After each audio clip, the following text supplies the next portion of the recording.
As catastrophic wars continue to rage between Russia and Ukraine in Europe, and between Israel and Gaza in the Middle East, and with continuing tensions between China and Taiwan in the Pacific, a conflict between major global superpowers that draws in the rest of the world with it is beginning to feel more and more possible. To some, even inevitable, with many people in many corners of the world holding their breath and wondering what might happen next. But one corner of the world that isn't as worried as others is Switzerland. Switzerland has long been considered one of the safest places to be if World War III were ever to break out. And whether you agree with that statement or not, it's clear that Switzerland is a very, very unique country. Looking at a map of the European Union, Switzerland stands out as a giant glaring hole in the middle of the continent. And that's because Switzerland is one of the few neutral nations in Europe which is not part of any official defensive alliances, including neither the European Union nor NATO. Some would argue that this neutrality could leave Switzerland exposed and vulnerable if a major conflict were ever to break out again, especially with Russia currently on the warpath in the European neighborhood. Others argue that Switzerland's neutral status ensures that they will remain untouched on the periphery, even if World War III ever begins. But what is certain is that Switzerland has already managed to stay out of 2 world wars, and odds are, if a third one comes, they're hoping to claim that hat trick. There are many reasons why this country has historically been so safe, and contrary to popular belief, in the modern day, those reasons go far beyond the factors most people are aware of, such as national neutrality or even the famous tall Swiss Alps. Because while those factors still remain very relevant, the truth is, the things keeping Switzerland safe today are a bit more complex, honestly making the country just seem even cooler than it already was. In fact, things in Switzerland have always been a bit more complex than meets the eye, with many layers that popular imagination hasn't always caught up to. Backing things up a little bit, in World War II, you probably know that Switzerland managed to remain neutral during the entirety of the war, a fact often attributed to its non-aligned status. But Switzerland certainly wasn't the only nation with such desires. Other nations, like Norway and Denmark, also declared themselves as neutral, but were unsuccessful in staying that way, as Germany invaded them anyways, showing that the act of declaring yourself neutral alone is not a sufficient strategy to avoid a war if your aggressive neighbors don't share your desire for neutrality.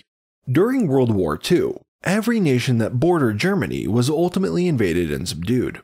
Every nation, that is, except for Switzerland, to Germany's great angst, as people continued to flee into the country, apparently following the sound of music. This wasn't because Germany respected Swiss neutrality, though they were willing to use it. The Germans actually did have plans to invade Switzerland, but they cancelled them, to avoid what seemed like a certain strategic defeat. The reason that is generally provided for them backing down is Switzerland's defensive arsenal, including a well-armed civilian population and a slew of secret Swiss fortresses and artillery positions carved into the Swiss mountains in strategic spots, which gave them the ability to fire upon invaders from the high ground without the invaders necessarily having the ability to position themselves to effectively fire back, making the country almost impossible to invade without the invader taking catastrophic losses. These things, and others we'll soon discuss, stopped a German invasion before it ever began. True strategic deterrence at its very best. But in the modern day, such advantages aren't what they once were. The location of many Swiss mountain bunkers, once a closely guarded secret, was made public knowledge in the 1990s because the Swiss realized that, nowadays, modern missiles are more than capable of penetrating many of these bunkers from the air, making many of them irrelevant, or at the very least, not the strategic boon they were in World War II. And this brings to mind a question that many analysts have pondered over. As military technology changes to include modern air forces, missiles, and drone warfare, empowering opponents to potentially overcome some of Switzerland's long-held advantages, can Switzerland still survive in the long term as a truly neutral state? We'll let you make the decision for yourself, and let us all know what you think in the comments, as we unveil more building blocks to the Swiss defense strategy throughout this video, including many factors which, we assure you, most of our viewers will never have thought of before. As we dive in, a quick word from the sponsor that made the research, animation, and editing for this episode possible. One of the things I love most about this YouTube channel is that we have viewers from all over the world. 35% of you come from the US, 10% from the UK, 7% from Canada, and 5% from Germany, with a very broad mix of countries making up the remaining 43% of our viewers. Interestingly, nearly 1 in 10 Swedes have watched the Icarus Project YouTube channel, and also 1 in 12 Finns. Does that make me a celebrity there? I'm not sure. But what's become apparent to me with such a broad and diverse audience sharing thoughts and comments on my videos is that we all have different versions of the internet that play a role in shaping our view of the world around us, myself included. You see, while the internet is supposed to be the great equalizer for all of humanity, the truth is that many of us actually see a different filtered version of it, depending on the rules and regulations within the country we access it from. We might log into some of the same websites and see different news reporting, different airline prices, different hotel and resort prices, or even different Netflix catalogs, different content with different messages, leading to different worldviews and experiences, or even different opportunities. In some extreme cases, it's almost as if we live in completely different realities, and I don't really like that. That brings us to why I chose Surfshark as the sponsor for today's episode.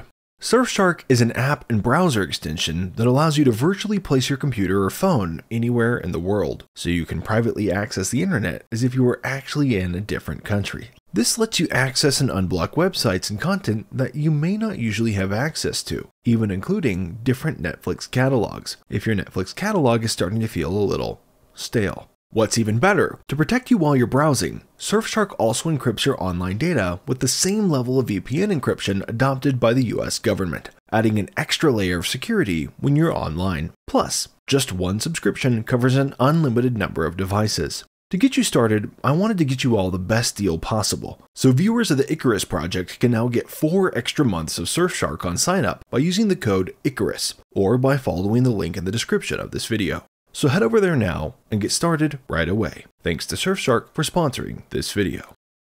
Despite being located right in the middle of the most war-torn continent on the planet, it's been centuries since the last time that Switzerland was successfully invaded. The reason why resides in one of Switzerland's nicknames, the Porcupine of Europe, which reveals quite a bit about their national defense strategy, and why the Swiss will probably continue to have level heads, excellent cheese, and, let's be honest, just average tasting chocolate, even if World War III begins in our lifetimes, and we all find ourselves living in Fallout instead of watching it on Amazon Prime. To see why, just take a quick look at that cute spiked creature. I've run into a few porcupines in my life. Thankfully, not literally. By all accounts, they're nice and friendly. But don't be fooled. If a porcupine senses an attack, it can curl up into a ball and point its deadly spikes at its attacker, as more than one unsuspecting dog looking for a new playmate has had to learn the hard way.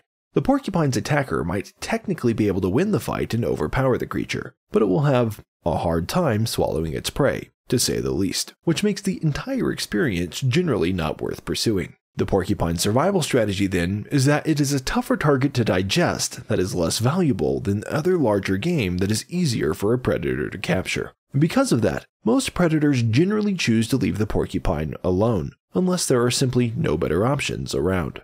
This is something that has also long been true of Switzerland, and I would argue still remains true to a large degree today, despite the fact that modern military advances mean that there are now several ways for Switzerland's opponents to remove many of its porcupine quills, apart from shoving their face in and hoping for the best. To understand why, it helps to understand Swiss geography. Situated in Central Europe, the nation is completely landlocked and surrounded by 5 different countries: France, Germany, Italy, Austria, and the barely visible country of Liechtenstein, which is so small that it doesn't even have its own airport, and may as well be considered an offshoot of Switzerland for geographical and defensive purposes. But while Switzerland still has several land borders, there are still very few ways to easily enter the country, because on every side there are vast ranges of mountains, which still provide real advantages, even in the day of modern fighter jets and bunker-busting missiles. To the south are the largest and most famous mountains, the Swiss Alps, which largely protect Switzerland from any army wanting to invade from Italy or Austria, and also protect Switzerland somewhat from armies desiring to enter from French territory too, standing as a nearly impenetrable wall of granite that crosses the border and covers 58% of the entire country. There are only a few roads that cross these mountains, and all of them are heavily defended. And successfully crossing this range and still having the capacity to fight effectively when you emerge on the other side is unlikely. Swiss national defense strategy has long centered around the idea of being able to retreat to the Alps and fight from the high ground if needed, a topic we'll cover in more depth in a few minutes. And there are secret fortresses here with unknown, but likely impeccable defensive capabilities. Holding the high ground allows for a successful defense strategy for obvious reasons, but also for other reasons that are not as obvious to some. Said bluntly, fighting in the mountains is not child's play. To demonstrate why, let's consider the Matterhorn, arguably the most famous mountain in all of Europe. This stunning mountain is featured as a ride at Disneyland, and shown on the box of Toblerone, the Swiss chocolate you may have bought in the airport sometime if you were returning from a trip and realized you forgot to buy a gift for your family back home. Because for some reason, chocolate just seems to taste better if it's foreign. The Matterhorn reaches a massive height of 4,478 meters at its summit, or nearly 14,700 feet, putting it almost 200 feet higher than Mount Whitney, the tallest mountain in the lower 48 of the United States. These heights might seem like nothing compared to the Himalayas, but they are more than sufficient to stop a hostile army in its tracks, and not just for the obvious reasons. For reference, I have never been to the Matterhorn, but I have personally journeyed to the top of Mount Whitney in California before I became a lazy YouTuber, during a period of my life where I had earned a perfect score on the physical fitness test for the US Marine Corps. I know, I'm so cool, and you're all so impressed. At the time, I could run a mile, or 1,600 meters, in under 5 minutes, and could easily lift men onto my shoulders who weighed 50% more than I did and carry them for over 100 yards. I thought I was ready for combat in any situation the world could throw at me, minus with snakes and large spiders. But well before I reached 4,400 meters climbing Mount Whitney, I still found myself nauseous and unable to focus, with legs barely able to move for several days after returning home from the trip, due to carrying heavy gear for so many vertical miles. And in a second trip to the summit the following year, an experienced marathon runner in my party had to turn back, without being able to complete the journey, reaching a height of just around 3,500 meters before they could no longer continue. Meanwhile, a 65-year-old woman from Switzerland, who lived in a high-altitude environment every day, jogged right past our group, while we were helping our out-of-sorts American marathon runner navigate down the mountain. And she didn't even look tired. The point is, altitude sickness can hit anyone who isn't used to the heights, even physically fit soldiers or elite endurance athletes. And this was all just carrying the bare essentials. In neither case was anyone lugging around full combat gear, the way an invading infantry army would be. But those who live and breathe the mountain air are much better suited for these types of fighting conditions, an advantage that is too often forgotten, but should not be underplayed. You see, spending time at high altitudes physically changes your body to adapt to the lower level of oxygen. The red blood cell count in your body multiplies, literally making you more physically capable of carrying oxygen from your lungs to the rest of your body, including your brain, allowing you to breathe thinner air and continue to function as normal. And these anecdotal tales put a dose of reality to the challenges an invading army would face trying to cross and fight at such altitudes against a Swiss army that finds itself at home amongst the heights. In the right conditions, the Swiss could perform like what would feel like super soldiers against an invading army that wasn't prepared, who would be struggling just to fight their nausea and light heads, while a 65-year-old Swiss woman could calmly knock them off one at a time with her own private assault rifle, before running a marathon at 4,000 meters the next morning, just to keep herself limber. That's only slightly exaggerated, so imagine how bad things would be when the young, healthy Swiss soldiers got involved. Some of this could theoretically be countered if the invading force conducted alpine training before sending troops into battle. But for most major armies outside of Switzerland, alpine training is reserved for specialized forces and isn't possible at large scales.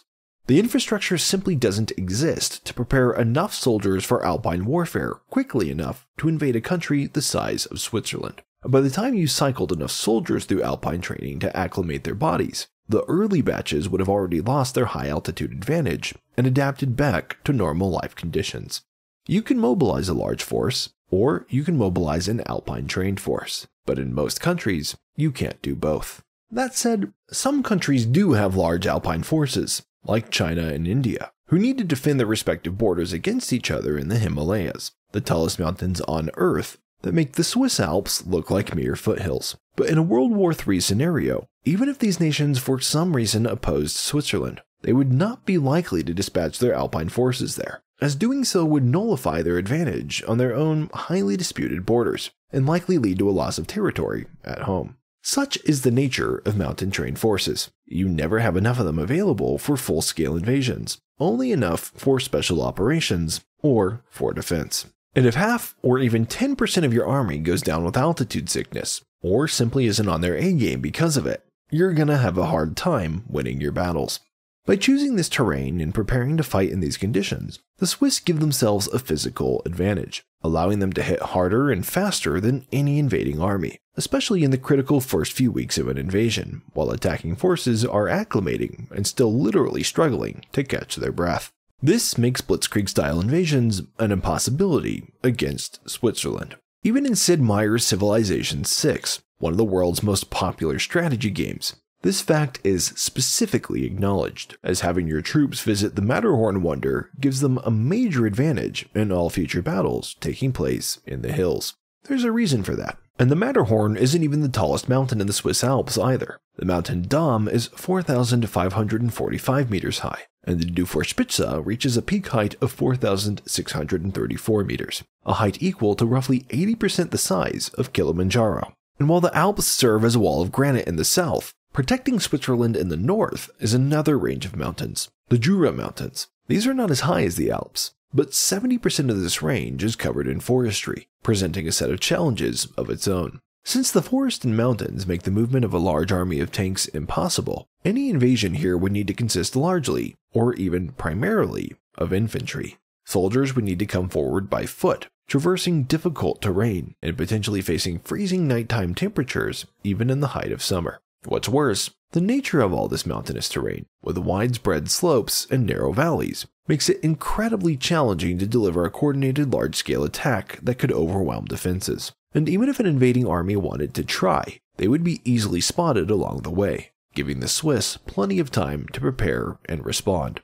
It would be sort of like attempting D-Day, but instead of landing on a beachhead at a disadvantage, you would have to be at a disadvantage for seemingly endless miles, pushing uphill against dug-in mountain fortifications, or even just against natural defensive cover, the entire way. It would be difficult to complete just physically, not even to mention the mental strain and hopelessness that would set in as your comrades fell around you for weeks on end, and you still had to push another 20 miles uphill into the mountains. And even if modern air forces and drones could soften Swiss defensive positions, the fact remains that, at some point, the infantry are going to have to come for an invading force to achieve their goals. Then, assuming an initial invasion was somehow successful, any occupying force would need to deliver supplies through this unforgiving landscape to sustain their presence. A difficult task, indeed. As the saying goes, amateur soldiers think about tactics. Professional soldiers think about logistics. Some things could be supplied by airdrop, but almost certainly not all of them, with the Swiss Air Force patrolling the sky and hidden anti-aircraft systems dotting the mountain landscape almost everywhere you could imagine. So supplies would need to come by land, a task made more difficult because of the unique nature of Swiss engineering. Unique in the sense that most crucial Swiss infrastructure is designed to be strong and durable, but also to be able to be destroyed at a moment's notice in the case of an attempted invasion, making it almost impossible to move and supply a mechanized army here. Because while military engineers can create temporary solutions to cross rivers or traverse small canyons if needed, there are many instances in Switzerland's mountains where short-term solutions simply won't cut it. Sometimes, you really do just need a well-constructed, permanent bridge to do the job. In 2014, a famous case emerged when it was discovered that a friendly-looking bridge crossing the Rhine River and connecting Germany and Switzerland was covered in explosives. This bridge, it turns out, wasn't alone. Many major Swiss bridges and other pieces of key infrastructure were primed and ready to blow at any time to slow down any invading forces. Since that time, Switzerland has been actively removing permanent explosives from bridges like these, but it still reveals the Swiss strategy, and removing the permanent explosives doesn't mean Switzerland can't still blow its bridges. In a pinch, explosives could still easily be reapplied while the enemy was in transit. Permanent explosives were more necessary in World War II, since without satellite surveillance, it was critical to have things primed beforehand, as you wouldn't have a lot of time to prepare once an invading army began moving in your direction. But in the modern day, having the explosives in place beforehand is a moot point, as long as you already know exactly where to place them if drone or satellite intel shows an army approaching your borders. All these things we've discussed, and more, are the challenges implicit in fighting in any country with mountainous terrain. Hard to enter, hard to capture, and hard to keep. And 70% of Switzerland is covered in mountains. These challenges of fighting in the mountains aren't theoretical, by the way.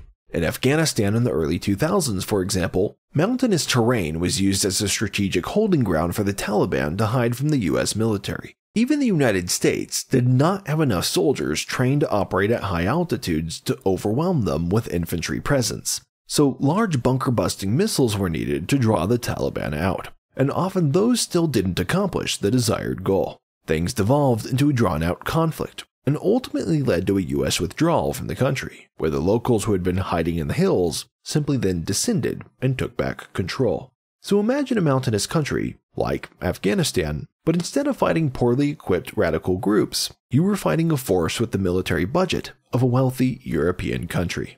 Do that, and you have Switzerland. That brings us to our discussion of the Swiss army itself, which, by many standards, is completely unique in the world, and perfectly situated to the Swiss situation. Technically, Switzerland has a relatively small standing army, but in practice, they can mobilize almost the whole country for defense if needed, due to mandatory military conscription. When a Swiss boy reaches 18, he is expected to complete 18 to 21 weeks of military service. This service does not merely show them how to use a gun, but also provides lessons on driving, medical affairs, information technology, and high-tech weapons, with many Swiss weakened warriors famously even being skilled in the operation of Leopard tanks. Switzerland not only has the men, it also has the world-class tech to enable them to function at their very best. Once their military service is completed, Swiss soldiers are allowed to take home their military uniforms, guns, gas masks, and other weapons, with the exception of ammunition. The idea is, if an invasion begins, all the Swiss men can just go to their wardrobe, get dressed, and be ready for war. In fact, the Swiss are so well armed that Hugh Wilson, an American diplomat who worked in Switzerland in the early 20th century, was astonished to realize that the Swiss people loved their guns as much as, or maybe even more than, the people in his own home country did. Describing the phenomenon, he said, "The Swiss citizen retains his uniform and rifle at home, ready for instant mobilization, and he spends many of his Sundays qualifying for marksmanship awards with his friends in his community, as men of other nationalities spend their leisure at golf, fishing, or other recreation." The point is, in Swiss society, there isn't necessarily a hard division between the military-ready population and the civilian population. Everyone is ready to defend their homeland, and it's one of their largest national hobbies. They do this for fun. This well-armed populace is another piece of what convinced Germany not to invade Switzerland during World War II, convinced that even if the invasion was initially successful, they would have an insurgent population on their hands that would be impossible to control. Impossible to control, especially because the average Swiss citizen at the time was a much better shot than the average German soldier. The author Stephen Halbrook put it this way: while Swiss rifle shooting matches were conducted at the standard 300 meters, soldiers were trained in marksmanship at 50 to 300 meters, and even shot at 400. These were very long distances compared to the relatively short ones from which infantrymen typically fired at one another during the world wars. But the ability to snipe at such distances in mountain terrain would have given the Swiss a great advantage in combat with the Germans, who were only trained to shoot at 100 meters. Nowadays, almost all modern soldiers are trained to shoot further than 100 meters, but the Swiss still probably hold the medal for the most people in one country who can shoot accurately at extreme distances. At the moment, Switzerland has 147,000 troops, but for the Swiss, a state of readiness goes beyond just the active military. Swiss customs officers carry night vision goggles and high-powered assault rifles as part of their standard kit, allowing them to be used as an always-on-duty temporary stopping force if needed while the army mobilized. And in addition to the active troops, Switzerland has nearly 1.5 million trained men of military fighting age. So, Switzerland can quickly expand its military to more than 10 times its active size if needed. And that's not even counting the women. We've already talked about such things in our video on Finland, showing how widespread mobilization means that a small nation can actually mount an army much larger than any of the largest militaries in the world for defensive purposes, since no nation can ever dedicate all of their military resources to the invasion of a single foreign country, but that foreign country could dedicate everything it had to its own defense. And in line with that thinking, Switzerland also has another plan for defense that goes beyond even its large, well-equipped military. That plan is called National Redoubt, something we've alluded to already, and it involves turning all of Switzerland's mountainous terrain into a veritable fortress, making the mountains their biggest weapon if the populated valleys and cities are somehow overrun. We've already mentioned the mountainside fortresses that were made public knowledge in the 1990s, but going even further, the Swiss also built underground tunnels deep within the mountains, many of which only the Swiss army knows the specifics of to this very day, telling us that, at the very minimum, these tunnels were at sufficient depths to avoid bunker-busting missiles, which is why their location is still secret and wasn't revealed, while the location of other major bunker systems was made public as they became compromised in the face of modern tech. Still today, driving along the Swiss mountains, there are many roads that reach a dead end at a mountainside, and many have suspected that this is because they are connected to a secret military base. There are also innocent-looking buildings on hilltops that lead down into military tunnels, and fake ski chalets that were documented by the photographer Christian Schwager. These innocently look like a nice little house at the top of a slope, but they have a hidden military bunker underneath, and presumably a machine gun post that could stop any invading force in its tracks. The author Annette Bokern also spoke about these fake houses and admired the level of detail the Swiss went into in creating these illusions. She noted that although the bunkers only had to deceive at a minimum distance of 20 meters, they painted realistic window shutters, created perfect imitations of wood grain, and even took the position of the sun into consideration. And apart from being a physical deterrent, this also means that any invading force would have to move very slowly through the Swiss mountainsides, always wondering if every structure they came across was waiting to bring their doom upon them. Once again, blitzkrieg is impossible here, and Switzerland's greatest asset is often time. To delay enemy forces further, there are also mechanisms within many Swiss hills that can trigger a landslide on demand, pushing down mountain rubble on top of them. And now I'm starting to understand where the Swiss family Robinson got all of their ideas. All of these mechanisms undoubtedly protected Switzerland from an invasion in World War II, but the question on many people's minds is, are they still enough today? During the Cold War, a new type of enemy emerged, not one of invading infantry that could be easily outmatched in the mountains, but one of powerful nuclear missiles that could theoretically reach any target on the planet. Not only that, World War II saw the advent and growing maturity of airstrikes as a viable military strategy, meaning that potential invaders could now bypass the Alps, fly over them, drop bombs on Swiss cities, and parachute troops into the population centers. And these capabilities have only grown since then with modern fighter jets and stealth aircraft. So how significantly has the calculus changed? I'll let you decide. But it turns out, Switzerland has had a few answers to this. More answers, in fact, than most other nations. In response to the nuclear threat, Switzerland responded as they always have, by digging in. It became enshrined into Swiss law that property developers of new homes now needed to also provide corresponding properly equipped nuclear bunkers, ensuring that as Switzerland's population grew, their nuclear bunker arsenal naturally grew with it.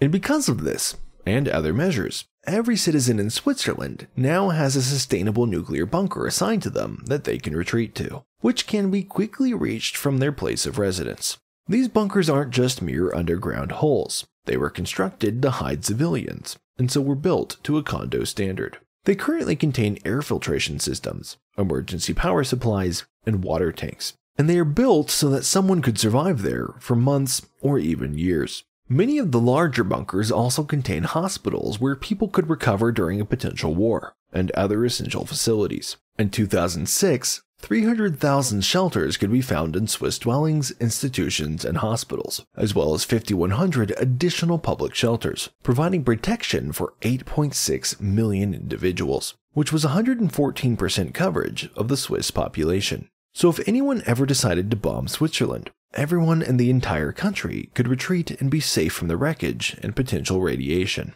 Even regular motorway tunnels in Switzerland are built to be adapted as fallout shelters as well. It's estimated that 20,000 people could take refuge in the Sonnenberg Tunnel in Lucerne. Above the tunnel, there are 7 floors, including a hospital, an operating theater, a radio broadcasting studio, and a control center. Basically, an entire functioning underground city. Combine that with world-class anti-aircraft systems scattered around the mountains, and a strong air force, which both prevent most aerial bombs or missiles from reaching population centers in the first place, and you see that Switzerland is still well prepared for warfare in the modern world, even if some of its deterrence equipment has become less relevant. But there's one final factor keeping Switzerland safe that few people ever think about. A form of deterrence that is often even stronger than mountainous borders or a well-equipped military. When looking at why Germany decided not to invade Switzerland in World War II, so far we focused on defensive capabilities. But there was another factor as well that many people believe played a role, maybe even the predominant role, depending on who you ask. And that factor is the Swiss banks. These aren't often seen as a defensive layer, but that's because most people don't fully appreciate the role that economics really plays in the modern interconnected world, or how significant Swiss banks really are. When people start wars, there is often an economic reason for it, even if that is not the only reason. And when corrupt people start wars, there is almost always a monetary incentive to do so. And so if there is no way to come out of a war with the attacking nation's elite emerging in a stronger economic position, 9 times out of 10, that war will not start in the first place. Some contend that the true reason Germany never invaded Switzerland was because their stolen gold was stored in Swiss banks. As the story goes, if Germany had invaded Switzerland, all bets would have been off on the security of their wealth, potentially leaving the country, and especially the leaders making the decisions, in dire financial straits. When you control someone's money, you truly do have a level of control over their whole life. The main brilliance of Swiss neutrality has not historically been that they play no sides, but rather that through their neutral banking, they have had a willingness to play all sides to a degree. Their banking policy, for many decades, was centered around a no-questions-asked culture, and client secrecy was taken so seriously that it was enshrined in national law.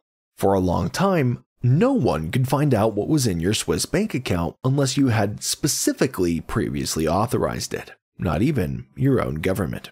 This meant that bad actors and good actors alike had an incentive for storing their wealth in Switzerland, as a politically neutral state gave them the certainty of a fallback no matter what happened in their home country. Throughout the 1900s, this made Switzerland an especially attractive place to store wealth for elites from unstable societies that had recently undergone major political revolutions, like Russia and China. It also became something of a haven for those wishing to avoid taxes in their home country, leading to harsh criticism and reforms in the early 2000s. But reforms or not, as more of the wealth of the global elite accumulated in Switzerland, the country became the financial center for these elites, and all of these players found themselves with almost no incentive for their home nation to attack the Swiss. After all, why would you kick down the door of the vault protecting your money, especially when it's such a hard door to kick in the first place? And you wouldn't set fire to the building the vault was in for the same reason. In the event of a potential future World War III, just as was the case during the first 2 world wars, major players making the decisions on both sides will probably have their wealth stored in Switzerland, giving nobody a real incentive to attack them. And that's the true power of neutrality, because the easiest war to win is the war that never happens. It's called soft power. It allows you to speak softly and not even have to carry a big stick to get what you want. And banking is not Switzerland's only form of soft power. They also have boarding schools that are a magnet for the children of the world's elite, including people like the Rothschilds and Kim Jong-un, the dictator of North Korea. The significance of this for Switzerland's security is not entirely certain, but it's almost certainly not nothing. And Switzerland has a status as a global mediator, access to many global secrets due to the nature of their major businesses, and much more. In some ways, Switzerland is a playground and a home away from home for the world's richest and most powerful people, and nobody wants to attack their own playground. Whether you believe it's for better or worse, Switzerland has set an example of how relatively small countries can not only survive, but thrive on the world stage. Could Switzerland survive World War III? I think probably. Most of their advantages still exist. Some things aren't as relevant as they once were, but in my opinion, the porcupine strategy remains strong. Not only would the Swiss be difficult to conquer, but for more reasons than most people realize, conquering them simply wouldn't be worth the cost of the war. So maybe we should all try to move to Switzerland. For more, be sure to check out my breakdowns on the defense strategies of other nations, like Sweden and Finland. And be sure to comment what country you want me to do a video on next. Don't forget to check out Surfshark for private internet browsing.